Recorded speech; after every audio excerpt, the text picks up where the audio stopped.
अस्सलामुअलैकुम वरहमतुल्लाहि वबरकातुहू। भाई, जैसा कि आप सबको पता है कि अभी 2-4 दिन पहले एक मोबिक्विक की अफवाह चली थी और अब लोग बागन ने रात से ही एक वो एसबीआई के नाम पे कि अपने एटीएम में लेके नहीं पहुंच जाओ एटीएम पे और रुपए निकाल लाओ। मेरे भाई, एक बात बताओ, ये जो अफवाह चल रही हैं ये सारी बकवास हैं। और फिर एक बात बताओ, तुम खुद समझदार हो, खुद दिमाग लगा के चलो। जो इतने बड़े कारोबार, इतनी बड़ी बिजनेस संभाल रहे हैं, इतने बड़े पैसा इधर उधर रख रहे हैं, कहा वो अपने नहीं नहीं फैला देंगे, रुपया नहीं दे देंगे, फ्री फंड में ले जाओ भाई।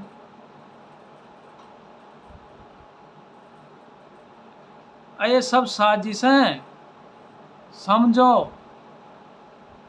ये सब साजिश है कौम के खिलाफ, मेवात की साजिश, मेवात के लिए। हमारा नौजवान तो नशे में ढाल दिया और हमारी कौम को ज़रा सा भी एहसास नहीं है कि हमारा नौजवान नशे में डूबा हुआ है।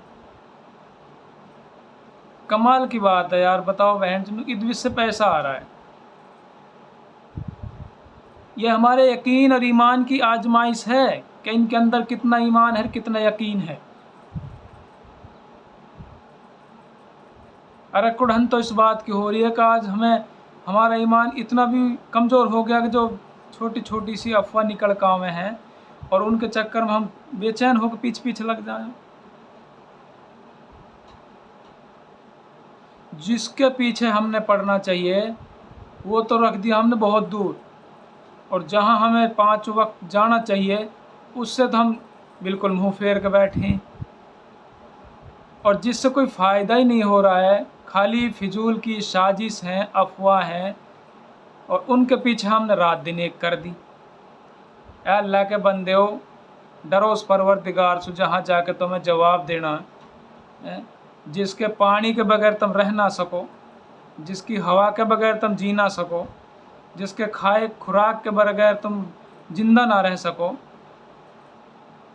वह के सारे एहसानात भूल गए। और जो नबी आखिरी वक्त में भी तहार लिए अल्लाह सुया कह के गयो कि अल्लाह मेरी उम्मत, मेरी उम्मत, मेरी उम्मत। और हज़रत इस्राईल अलैहिस्सलाम से या कह रहो कि मुझे तकलीफ़ हो रही है मौत के वक्त। हज़रत इस्राईल ने यूँ कही कि आका मेरी क्या मजाल जो मैं आपको तकलीफ़ पहुँचाऊँ। हमारे लिए ही तो ही है सारी बात। हज़रत इस्राईल से कही कि तू तकलीफ़ दे नहीं रहा है और मुझे तकलीफ़ हो ज़्यादा रही है, तो मेरी एक तमन्ना है कि जो तू मेरे उम्मती को तकलीफ़ देगा वो सारी तकलीफ़ आज मुझ पर निकाल ले, लेकिन मेरी उम्मती को तकलीफ़ मत दियो। और आज वह को उम्मती कभी मोबिक्विक के पीछे पड़ रहा है, कभी एसबीआई एटीएम के पीछे पड़ रहा है। अरे अल्लाह के बंदे हो, मेवात तो बदनाम करी जा रही, मज़ा तो दुनिया ले रही है।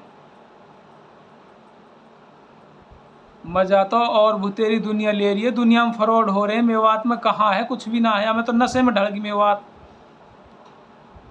मेवात को नौजवान तो नशे में हैं। तुम जागो, सिर्फ नशे के सिवा और कुछ ना मेवात में। और हमारे मेवात की ईमान की आजमाइश है कि इनके अंदर कितना ईमान यकीन है, कहाँ तक इनकी पहुँच हो सकती है काबू करने की। अल्लाह के बंदे हो, हम अल्लाह ने पैदा करें, मोहम्मद सल्लल्लाहु अलैहि वसल्लम की उम्मती हैं। हमें डरने की किसी से कोई ज़रूरत ना किसी से भीख मांगने की ज़रूरत है। बस लाइन पा जाओ, ये हकीकत बात है, लाइन पा जाओ। एक जात सिर्फ अल्लाह से डर के नहीं और अल्लाह से मांग के आ जाओ। दुनिया में कोई ताकत ना जो तुम्हें नीचे दिखा दे, तुम्हें झुका दे। जो अरे इनकी क्या ताकत है यार। फिरौन जैसे बादशाह जो 400 साल खुदा उनके सर में दर्द ना हुई, 400 साल तो खुदा ही को दावो करो उनने, जब उनसे कुछ ना बिगड़ पायो। तो ये तो धीरे शान तक साजिश रची जा रही है मेरे भाई। साजिशन से बचो, हाथ जोड़कर अपील है, बचो। नशो कैसो ही भी हो, हम तो बहुत से नशे के नाम भी ना जाने। आज जगह जगह हमारे गांव में, हमारे इलाके में जगह जगह खोखा खुले पड़े हैं। ये लोग एक कोर्ट में